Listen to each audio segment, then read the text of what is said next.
Hello friends, स्वागत है आप सबों का एबीसी एकेडमी पर। तो फ्रेंड्स, आइए आज के इस क्लास में सोशल साइंस, जो कि आपका क्लास 9-10 के लिए प्रैक्टिस सेट नंबर 6 है। आज के इस क्लास में हम लोग हिस्ट्री को देखने वाले हैं। जो भी लोग नए हो ध्यान रखिएगा, क्लास 9-10 के लिए यह वाला क्लास तो आपको देखना ही देखना है। साथ ही आप 6 to 8 वाला जो क्लास आ रहा है उसे भी ज़रूर देखिएगा। आपको पहले ही बता चुके हैं क्यों देखना ज़रूरी है।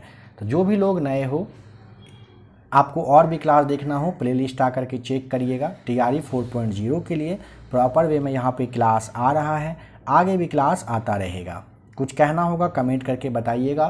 क्लास पसंद आए तो वीडियो को लाइक शेयर सब्सक्राइब कर दीजिएगा, ये करना आपका जिम्मेदारी है, तो ये आप ज़रूर करिएगा। तो आइए सबसे पहले सवाल को देखते हैं। तो बताइए, हिटलर जर्मनी का चांसलर बना था कब?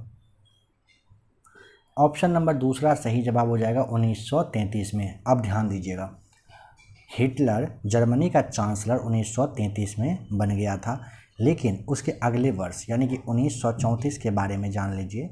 1934 में वहाँ के जो राष्ट्रपति थे, नाम था हिडेनबर्ग। 1934 में हिडेनबर्ग जो है वो मर जाते हैं, उनकी मृत्यु हो जाती है। उसके बाद हिटलर क्या करता है ना कि जितना भी पावर था वो सब किसके अपने हाथों में ले लेता है। डेट क्या था? 2 अगस्त यानी कि 2 अगस्त 1934 ईस्वी को राष्ट्रपति जो वहाँ के थे जर्मनी के, नाम था हिडेनबर्ग, वो मर जाते हैं। उसके बाद हिटलर पूरा शक्ति अपने हाथ में ले लेता है। अब कुछ इम्पॉर्टेंट फैक्ट है, समझिए। हिटलर 1933 में चांसलर बना, ठीक है। 34 में पूरा शक्ति हाथ में लिया। हिटलर के बारे में ध्यान रखिएगा कि इन्होंने ना राज्य को व्यक्ति से ऊपर माना है, मतलब राज्य सर्वश्रेष्ठ है, व्यक्ति नहीं, ठीक। हिटलर के बारे में और ध्यान रखिएगा, हिटलर ने नाजी पार्टी की स्थापना की थी। हिटलर ने यहूदियों को काफ़ी ज़्यादा क्षति पहुंचाया था। हिटलर ने ही 1 सितंबर 1939 को पोलैंड पर हमला किया था, जो द्वितीय विश्व युद्ध की शुरुआत आप जानते हो कहा जाता है उसे ही। हिटलर के बारे में ध्यान रखिएगा, उनका एक बुक है, नाम है मीन कैम्फ, मतलब होता है मेरा संघर्ष, ठीक है। मीन कैम्फ यानी कि मेरा संघर्ष पुस्तक हिटलर का था। प्रकाशन कब हुआ? तो 1925 में ही हो गया था, ठीक है। 1925 में 18 जुलाई का डेट था, मीन कैम्फ का प्रकाशन हुआ था। ध्यान रखना होता है आपको कि इसकी मृत्यु कब होती है। 1939 में आप जानते हैं विश्व युद्ध स्टार्ट हुआ था। 1945 ईस्वी में क्या होता है, इसकी मृत्यु हो जाती है। कब? 1945 में। किसकी मृत्यु होती है? हिटलर की। एक बार फिर से फटाफट सुन लीजिएगा। हिटलर 1933 में चांसलर बना। 2 अगस्त 1934 को राष्ट्रपति थे हिडेनबर्ग, वो मरते हैं और सारा शक्ति हिटलर अपने हाथ में लेता है। 1934 में वहाँ के राष्ट्रपति की मृत्यु होती है और 1945 में किसकी? हिटलर की मृत्यु, मतलब ये आत्महत्या किया था, ठीक है। हिटलर ने राज्य को व्यक्ति से ऊपर माना था। हिटलर ने यहूदियों को काफ़ी क्षति पहुंचाया था। हिटलर ने क्या किया था? नाजी पार्टी की स्थापना किया। 1 सितंबर 1939 को पोलैंड पर आक्रमण किया। इसी की वजह से द्वितीय विश्व युद्ध की शुरुआत होती है, ठीक है। 18 जुलाई 1925 को हिटलर का एक पुस्तक है मेरा संघर्ष यानी कि मीन कैम्फ, क्या हुआ था? उसका प्रकाशन हुआ था 18 जुलाई 1925 को। इतना बात आप हिटलर के बारे में अगर आप ध्यान रखेंगे ना, समझ लीजिए कि हिटलर से जुड़ा हुआ सवाल आपके एग्जाम में आएगा, एक भी सवाल नहीं छूटेगा। कुछ अगर छूटा होगा तो आगे आपको बताएंगे। भूदान आंदोलन किसने प्रारंभ किया था? खैर हम लोग देख चुके हैं। तीसरा, विनोबा भावे 1951 में। कहाँ पर? आंध्र प्रदेश में। काफ़ी ज़्यादा इसका अच्छा रिस्पॉन्स मिला था और अभी का जो तेलंगाना राज्य है यहीं से स्टार्ट हुआ था, ध्यान रखिएगा। व्यक्तिगत सत्याग्रह अगर आपसे पूछे, भूदान आंदोलन, चलिए रहने दीजिए उसे। यहाँ पे तीसरा आपको ध्यान रखना होता है, ठीक है। नंबर 73 पर आइए। भारतीय राष्ट्रीय सेना मतलब आज़ाद हिंद फौज ने द्वितीय विश्व युद्ध में किसके विरुद्ध में युद्ध किया था? तो खैर आप जानते होंगे, ग्रेट ब्रिटेन के खिलाफ करेगा। तीसरा सही जवाब है ना। करेक्ट। तीसरे आंग्ल मैसूर युद्ध को समाप्त करने के लिए टीपू सुल्तान ने अंग्रेज़ों के साथ कौन सी संधि की थी? पिछले वाले सीट में हम लोग बात कर चुके हैं अच्छे से। ऑप्शन नंबर बी श्रीरंगपट्टनम की संधि सही जवाब हो जाएगा। ध्यान दीजिएगा, श्रीरंगपट्टनम की संधि 1792 में तीसरे आंग्ल मैसूर युद्ध के बाद हुआ था। पहला आंग्ल मैसूर युद्ध कब हुआ था? 1767 से 69 तक चला था। ये मद्रास की संधि से समाप्त हुआ था। दूसरा वाला 1780 से 84 तक चला था, मैंगलोर की संधि से समाप्त हुआ था। तीसरा वाला जस्ट अभी बात किए 1790 से 92 तक चला था। और इसमें क्या हुआ था? टीपू और जो कार्नवालिस थे उसके बीच में श्रीरंगपट्टनम की संधि हुई थी। चौथे वाले आंग्ल मैसूर युद्ध में टीपू सुल्तान मारे जाते हैं, आप जानते हो। विजयनगर निम्नलिखित में से कौन सी नदी के तट पर स्थित है? काफ़ी बार बात कर चुके हैं। ऑप्शन नंबर बी तुंगभद्रा सही जवाब है। 1336 में हरिहर और बुक्का ने स्थापना किया था। जर्मनी का एकीकरण किस वर्ष में हुआ है? बताइए, जर्मनी का एकीकरण। ऑप्शन नंबर तीसरा 1871 में बताइएगा। जर्मनी का एकीकरण 1871 में हुआ था। बिस्मार्क ने ना फ्रांस की पराजय का उपयोग जर्मनी के एकीकरण में किया था, यह भी आप ध्यान रखिएगा। अफीम युद्ध किनके बीच में लड़ा गया था? अफीम युद्ध होता है पहला ब्रिटेन और चीन के बीच में। ध्यान दीजिएगा थोड़ा सा।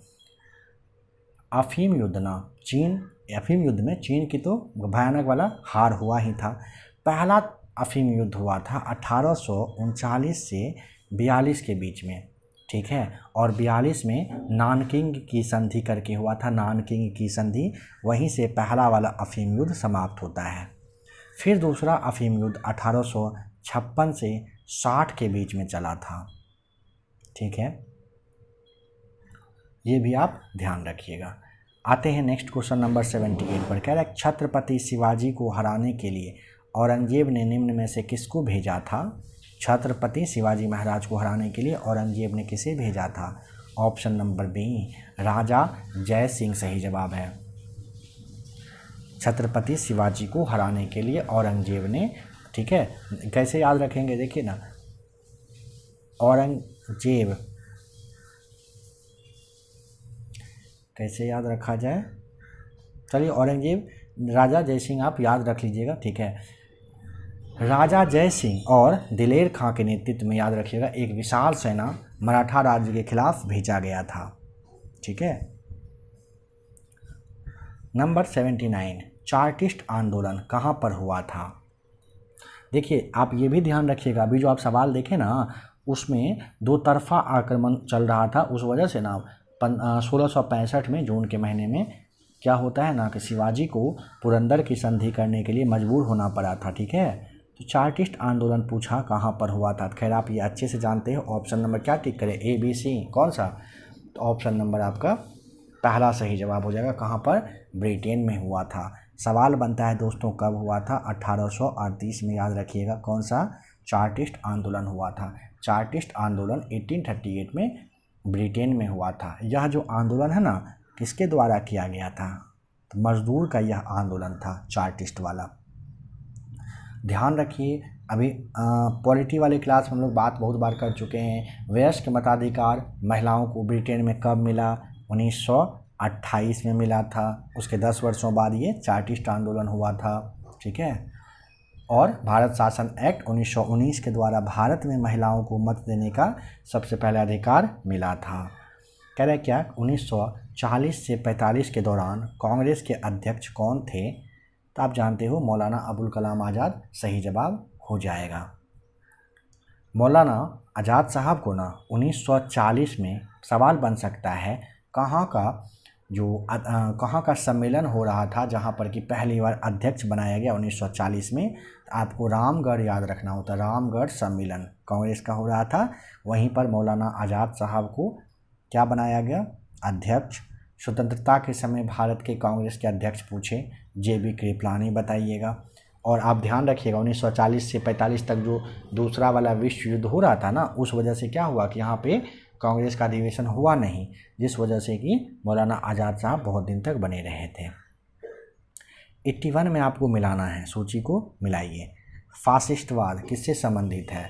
देखिए, फासिस्टवाद हो जाएगा आपका मुसोलिनी से संबंधित, ठीक है। प्रजातंत्र पूछेगा तो आप आ जाइए वुड्रो विल्सन पर, ठीक है। नाजीवाद पूछेगा तो आप हिटलर जानते हो। समाजवाद लेनिन हो जाएगा सही जवाब। क्या करिए, याद कर लीजिए, स्क्रीनशॉट लेना हो लेकर के आप रख लीजिएगा। मुसोलिनी कहाँ के, इटली के तानाशाह थे, आप ध्यान रखिएगा, ठीक है। बताइए फिलाडेल्फिया का पहला सम्मेलन किस वर्ष में हुआ था? तो ऑप्शन नंबर सी 1774 में बताना होता है, ठीक है। फिलाडेल्फिया का पहला सम्मेलन कब हुआ था? 1774 में। डेट पूछा जा सकता है तो 5 सितंबर को, 5 सितंबर को फिलाडेल्फिया का पहला सम्मेलन हुआ था, काफ़ी इम्पोर्टेंट है। फिर दूसरा सम्मेलन आपसे पूछ लिया जाए जो इम्पोर्टेंट है, तो वह था 4 जुलाई 1776 को, ठीक है। ध्यान रखिएगा, फिलाडेल्फिया का पहला सम्मेलन हुआ था 5 सितंबर 1774 को, और फिलाडेल्फिया का सेकेंड जो सम्मेलन है वो हुआ था 4 जुलाई 1776 को। इसी बैठक में स्वतंत्रता की घोषणा की गई थी, इसी वाले में, याद रखिएगा। बताइए निम्नलिखित में से, निम्नांकित में से 1857 के स्वतंत्रता संग्राम से संबंधित पहली घटना यानी कि प्रथम घटना क्या थी? तीसरा, सैनिकों का दिल्ली के लाल किले पर पहुंचना सही जवाब हो जाएगा। बताइएगा समाचार पत्र और प्रारंभ करने वाले व्यक्ति का सही मिलान। बॉम्बे क्रॉनिकल तो फिरोज शाह मेहता सही जवाब है। कॉमनवेल्थ के लिए आपको एनी बेसेंट बताना होता है। लीडर कौन थे? लीडर के लिए आपको मदन मोहन मालवीय साहब बताना है। और सर्च लाइट में आपको सच्चिदानंद सिन्हा जी बताइएगा। सर्च लाइट सच्चिदानंद सिन्हा हो जाएगा। एक नाम था अभ्युदय, और आपका लीडर तो आपने देख ही लिया, और आपका था ये दोनों अभ्युदय करके भी था जो मदन मोहन मालवीय का था, ध्यान रखिएगा। भारतीय पत्रकारिता का जनक पूछे राजा राम मोहन राय साहब को कहते हैं। भारत में समाचार पत्र के जनक पूछेगा तो आपको जेम्स अगस्टस हिक्की बताना होता है। भारत का पहला हिंदी समाचार पत्र पूछेगा तो उदंत मार्तंड करके था। चलिए नंबर 85 में घटना और अवसर को मिलाइए। कांग्रेस का संपूर्ण स्वाधीनता प्रस्ताव कब आया था? 31 दिसंबर को आया था 1929 में, ठीक है। पूर्ण स्वराज की बात की गई थी कब? 26 जनवरी 1930 को। दांडी मार्च कब हुआ था? तो 12 मार्च 1930 को। और दूसरा वाला गोलमेज सम्मेलन कब हुआ था? तो आपको बताना होता है सितंबर 1931 में। काफ़ी इम्पॉर्टेंट है, सबको याद रखिएगा। याद नहीं हो तो स्क्रीनशॉट लेकर अभी इसे रख लीजिए आप। बताइए गेस्टापो क्या था? ऑप्शन नंबर पहला गुप्तचर पुलिस दल हुआ करता था। गेस्टापो गुप्तचर पुलिस दल था। गेस्टापो के द्वारा नाजी विरोधी का दमन किया गया था, ध्यान रखिएगा। निम्नलिखित में से कौन औद्योगिक क्रांति का कारण नहीं था? पहला सही जवाब हो जाएगा धर्म सुधार आंदोलन नहीं था। औद्योगिक क्रांति में पता है क्या था? भौगोलिक स्थिति इंग्लैंड का, खनिज की उपलब्धता, कृषि क्रांति, मजदूर की उपलब्धता, कुशल कारीगर, राजकीय संरक्षण, जनसंख्या की वृद्धि, परिवहन सुविधा, पूंजी की उपलब्धता, प्रगतिशील व्यापारी वर्ग, ये सब थे, लेकिन धर्म सुधार आंदोलन नहीं था। भारतीय स्वतंत्रता संग्राम के काल के संदर्भ में इंडियन स्टैट्यूटरी कमीशन को आमतौर पर किस नाम से जानते हैं? हम लोग देख चुके हैं लास्ट पहले वाले सीट में, है ना। साइमन कमीशन कहा गया है, इसके बारे में अच्छे से बात भी कर चुके हैं। 1919 में आया था 10 वर्ष की समीक्षा करने के लिए, लेकिन 1929 में ब्रिटेन में चुनाव था। 8 नवंबर 1927 को ही इसका गठन हो गया पहले, इसी वजह से कमीशन में 7 ब्रिटिश संसद शामिल थे, है ना।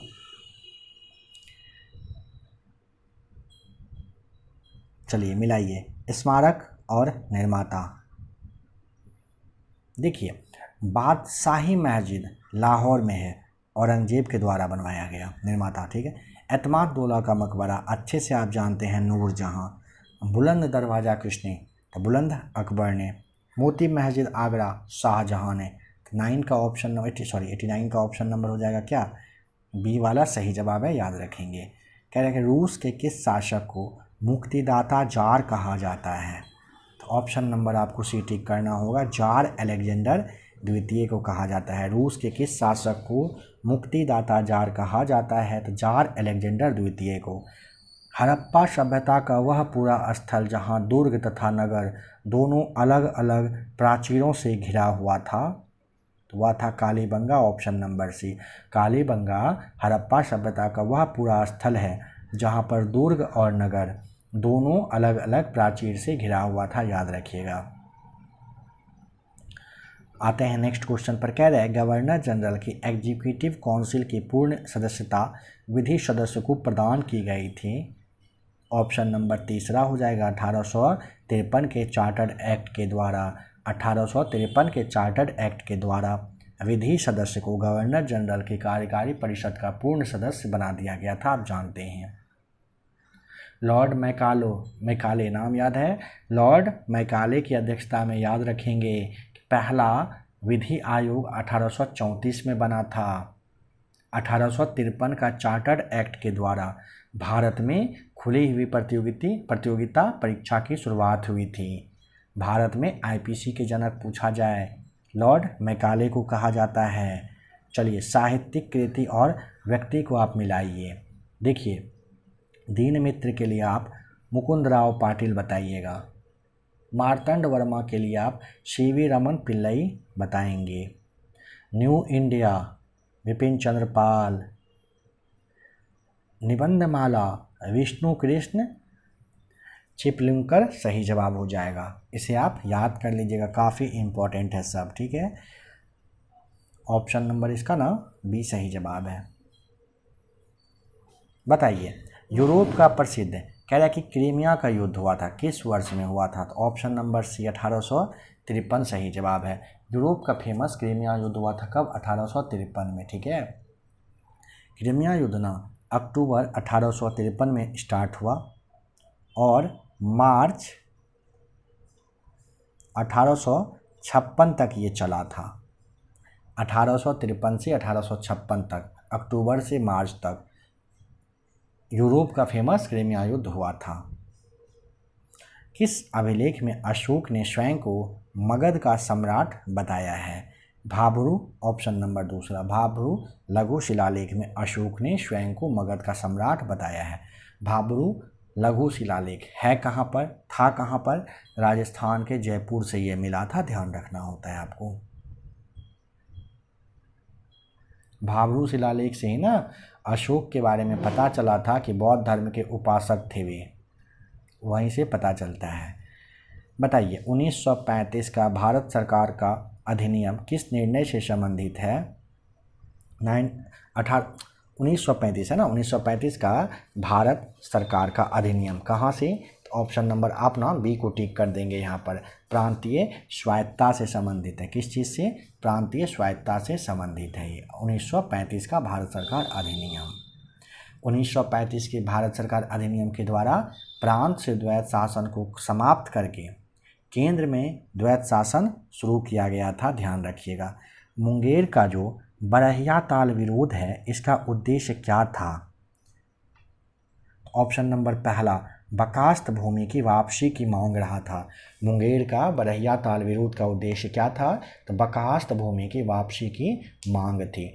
बरहिया ताल विद्रोह का नेतृत्व किसने किया था? तो कार्यानंद शर्मा, आपको बताना होता है, काफ़ी इम्पोर्टेंट है, ज़रूर याद रखिएगा। वर्ष 1916 में भारतीय महिला विश्वविद्यालय की स्थापना किया किसने? कर्वे साहब, ऑप्शन नंबर बी हो जाएगा, डीके कर्वे ने किया था, ठीक है। काफ़ी इम्पोर्टेंट है, ध्यान रखिएगा। कह रहे हैं कि 1857 के विद्रोह के दमन के बाद ब्रिटिश सरकार ने भारतीय फौज के नवगठन के लिए कौन से आयोग का? ऑप्शन नंबर बी पील आयोग, आप जानते हो। पील आयोग 1858 में 58 की रिपोर्ट पर सेना में भारतीय सैनिक की तुलना में यूरोपियों का, जो यूरोपीय सैनिक थे, उनके अनुपात को बढ़ाने की मांग की थी।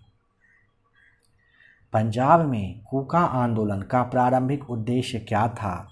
कूका हुआ था सिख धर्म को परिष्कृत करना, ठीक है। कूका आंदोलन पंजाब में एक धार्मिक राजनीतिक आंदोलन था, आप ये बताइएगा। गांधी जी को कह रहे क्या, विशेष रूप से चंपारण आने और वहाँ के कृषकों की दयनीय स्थिति को देखने हेतु किसने आग्रह किया था? तो हम लोग देख चुके हैं, राजकुमार शुक्ल साहब। सही जवाब ऑप्शन नंबर बी हो जाएगा। ठीक है,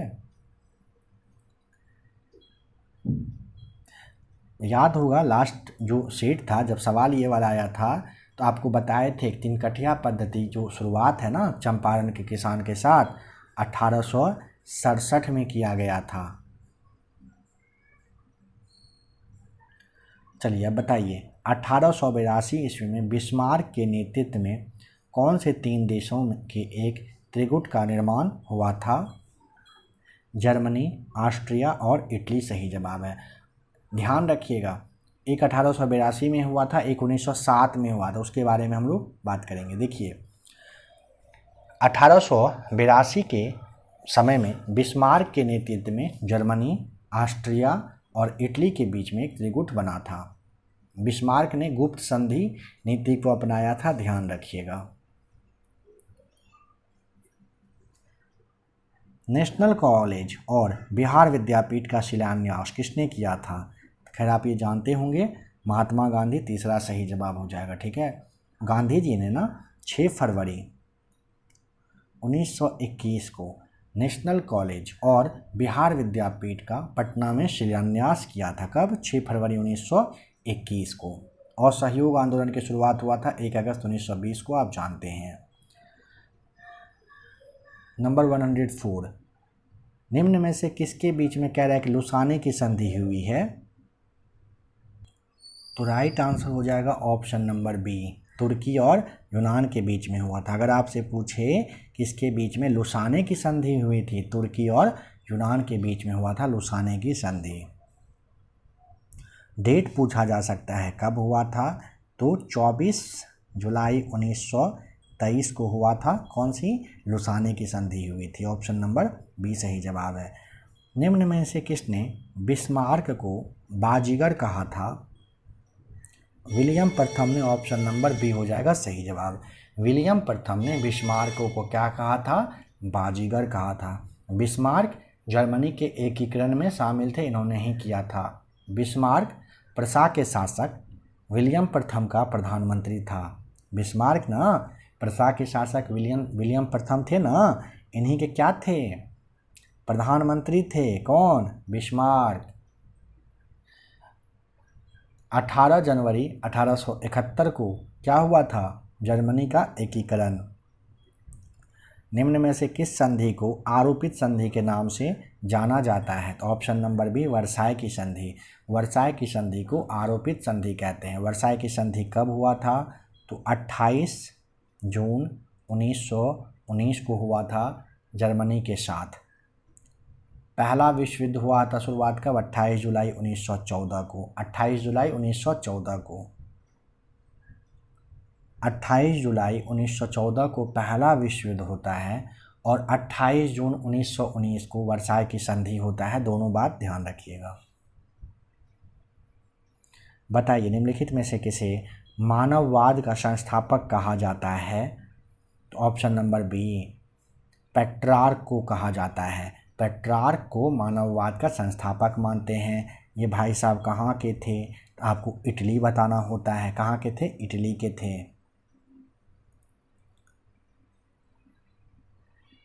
सही क्रम बताइए क्या है? देखिए, शिमला समझौता 1972 में हुआ था 2 जुलाई को। ठीक है, 1972 में 2 जुलाई को। भारत सोवियत संधि कब हुआ था? ये हुआ था 1971 में। जो आपका फरक्का समझौता है यह कब हुआ था? 1996 में। ताशकंद आप अच्छे से जानते होंगे, 1966 में हुआ था। कौन सा? ताशकंद समझौता। तो आप इसे मिला लीजिएगा खुद से। कह रहे हैं कि फ्रांस में पार्लमा नामक संस्था की संख्या कितनी थी? तीसरा हो जाएगा 13 सही जवाब है। फ्रांस में पार्लमा नामक संख्या जो है 13 बताइएगा। पार्लमा का गठन किस चीज़ के रूप में? तो आपको न्यायालय बताना होता है। ठीक है, न्यायालय के रूप में किया गया था। 13 सदस्य था इसमें पार्लमा अपीलीय न्यायालय हुआ करता था। कह रहे हैं कि भारतीय अर्थव्यवस्था में प्रवेश के व्याख्या संरचनात्मक बाधाओं के आधार पर किसने इसे लाइसेंस कोटा परमिट राज कहा है? ऑप्शन नंबर सी राजगोपालाचारी सही जवाब हो जाएगा। आर्थिक प्रगति के संरचनात्मक बाधाओं से प्रवेश की समस्याओं हेतु भारत के आर्थिक उदारवादी चक्रवर्ती जो हैं राजगोपालाचारी साहब, इन्होंने लाइसेंस कोटा परमिट कहा है। 1980 के दशक में लाइसेंस नीति में उदार नीति प्रारंभ हुआ था, यह भी आप ध्यान रख लीजिएगा। तो ऑप्शन नंबर सी यहाँ पर सही जवाब है। तो फ्रेंड्स यहाँ पे प्रैक्टिस सेट नंबर 6 होता है समाप्त। आशा करता हूँ क्लास आपको अच्छा लगा। आप में से जो भी लोग बीपीएससी तैयारी 4.0 की तैयारी कर रहे हैं, चैनल को सब्सक्राइब कर लिए होंगे आशा है। वीडियो को लाइक करना नहीं भूलिएगा, ठीक है। यहाँ पे 2 थंबनेल शो कर रहा है, आप जिस भी क्लास को नहीं देख पाए हो टच करके अभी ही देख लीजिए।